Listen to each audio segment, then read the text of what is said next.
আসসালামু আলাইকুম রহমতুল্লাহি তাআলা বারাকাতু। ইতিহাসের বুকে কিছু দিন আছে যেগুলো কেবল তারিখ নয়, বরং ঈমান ও কুফরের মাঝে টানা এক আমুক সীমা রাখা। আর তেমনি এক দিন ছিল 2 হিজরি 17 রমজানের প্রখর রোদে উত্তপ্ত বদরের মাঠ, যেদিন আসমান সাক্ষী ছিল, জমিন কেঁপে উঠেছিল, আর ফেরেশতারা নেমে এসেছিল মুমিনের কাঁধে কাঁধ মিলিয়ে দাঁড়াতে। যেখানে সংখ্যা নয়, শক্তি নয়, বস্ত্র নয়, বরং আল্লাহর উপর ভরসা আর রাসূলুল্লাহ সাল্লাল্লাহু তাআলা আলাইহি ওয়াসাল্লামের নেতৃত্ব নির্ধারণ করে দিয়েছিল যে আসল বিজয়ের মানে কি। মাত্র 313 জন ক্লান্ত অল্প সজ্জিত সাহাবী, অপরদিকে হাজারেরও বেশি সুসজ্জিত শত্রু।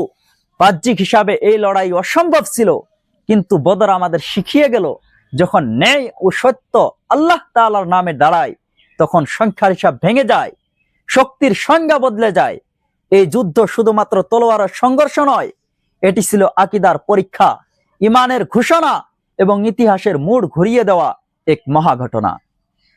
চলুন সে জঙ্গে বদর, যেখান থেকে শুরু হয় ইসলামের বিজয় যাত্রার এক নতুন অধ্যায়, এর গল্প সংক্ষিপ্ত আকারে শেষ করে একটি প্রশ্নের উত্তর জানি।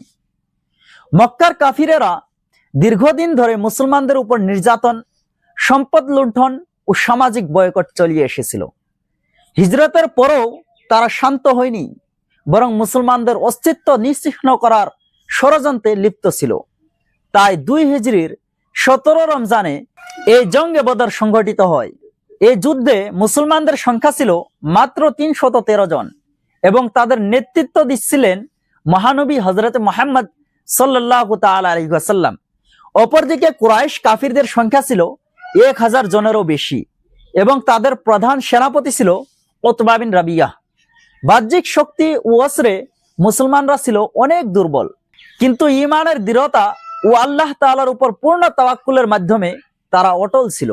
মহান আল্লাহ তাআলার বিশেষ সাহায্যে মুসলমানরা বিজয় অর্জন করে এবং কুরাইশ বাহিনী পরাজিত হয়। হ্যাঁ, এই বদরের যুদ্ধের ক্ষেত্রে একটি প্রশ্ন মনের ভিতর উত্থাপিত হয়, সেটি হলো মুহাজিরিনদের ক্ষেত্রে বদরের যুদ্ধে অংশ নেওয়া স্বাভাবিক ছিল, কারণ মক্কার কাফিররা তাদের ঘরবাড়ি কেড়ে নিয়েছিল, সম্পদ লুট করেছিল, পরিবার থেকে বিচ্ছিন্ন করে দিয়েছিল। কিন্তু আনসারদের তো এসব কিছুই হয়নি। তারা তো মদিনায় নিরাপদে ছিলেন, মুহাজিরিনদের আশ্রয় দিয়েছিলেন, নিজের সম্পদ ভাগ করে দিয়েছিলেন। তাহলে আনসাররা কেন বদরের যুদ্ধে শরীক হলেন? এর উত্তর দেওয়ার আগেই একটি কথা পরিষ্কার করে দেওয়া জরুরি যে বদরের যুদ্ধ সম্পদ উদ্ধারের অভিযান ছিল না, বরং বদরের যুদ্ধ ছিল ইসলামের অস্তিত্ব রক্ষার যুদ্ধ। হয়তো আপনারা এই একটি লাইনের দ্বারাই বুঝে গিয়েছেন যে বদরের যুদ্ধে আনসাররা শরীক কেন হয়েছিল। তারপরেও আনসাররা মদিনাতে মুহাজিরিনদেরকে আশ্রয় দেওয়ার মানে তারা শুধু মানুষকে আশ্রয় দেননি, বরং তারা ইসলামকে আশ্রয় দিয়েছিলেন। এর বাইরেও হিজরতের আগেই আনসাররা বাইআতে আকাবাতে রাসূলুল্লাহ সাল্লাল্লাহু তাআলা আলাইহি ওয়াসাল্লামের হাতে শপথ নিয়েছিলেন যে আমরা আপনাকে আমাদের পরিবার ও সন্তানদের মতো রক্ষা করব। এছাড়াও কুরাইশদের হুমকি মদিনাকেও লক্ষ্য করেছিল। যদি বদরে মুসলমানরা পরাজিত হতো, তাহলে পরের আক্রমণ হতো মদিনায়, আর আনসাররা তাদের ঘরবাড়ি পরিবারও নিরাপদ থাকতো না। অতএব এ যুদ্ধ আনসারদেরও আত্মরক্ষার যুদ্ধ ছিল।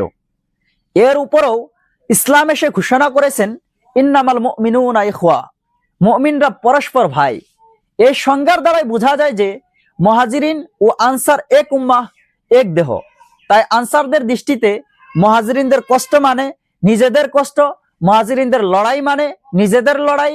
আর এ যুদ্ধ ছিল রাসূলুল্লাহ সাল্লাল্লাহু তাআলা আলাইহি ওয়াসাল্লামের প্রতি নিঃস্বার্থ ভালোবাসা ও অনুগত্যের জন্য। বদরের আগে রাসূলুল্লাহ সাল্লাল্লাহু তাআলা আলাইহি ওয়াসাল্লাম যখন সাহাবীদের মতামত নিলেন, তখন আনসারদের নেতা সাদ ইবনে উবাদাহ রাদিয়াল্লাহু তাআলা আনহু বলেছেন, ইয়া রাসূলুল্লাহ সাল্লাল্লাহু তাআলা আলাইহি ওয়াসাল্লাম, আপনি যদি আমাদেরকে সমুদ্রে ঝাঁপ দিতে বলেন, আমরা ঝাঁপ দেব। আমরা আপনার সঙ্গে আছি, এক কদমও পিছপা হব না। এটা প্রমাণ করে আনসাররা যুদ্ধ করেছিল মাল ও সম্পদের জন্য নয়, বরং তারা যুদ্ধ করেছিল রাসূলুল্লাহ সাল্লাল্লাহু তাআলা আলাইহি ওয়াসাল্লামের নেতৃত্ব ও সত্যের জন্য। আর সবচেয়ে বড় কথাটি হলো বদরের যুদ্ধ ছিল হক ও বাতিলের সীমারেখা। আল্লাহ তাআলা নিজেই বদরের দিনকে ইয়াউমাল ফুরকান অর্থাৎ সত্য ও মিথ্যার পার্থক্যের দিন বলেছেন। আল্লাহ তাআলা বলেছেন, ওয়ামা আনজালনা আলা আবদিনা ইয়াউমাল ফুরকান ইয়াউমাল তাকাল জামআন, এবং যা আমি আমার বান্দার উপর নাজিল করেছি ফুরকানের দিনে, যেদিন দুই দল মুখামুখি হয়েছিল। আশা করি জবাবটা বুঝে গিয়েছেন। ভিডিওটি উপকারী মনে হলে একটি লাইক দিয়ে শেয়ার করে অন্যদেরকেও দেখার সুযোগ করে দিন এবং চ্যানেলটিকে সাবস্ক্রাইব করে আমাদের সঙ্গে থাকুন।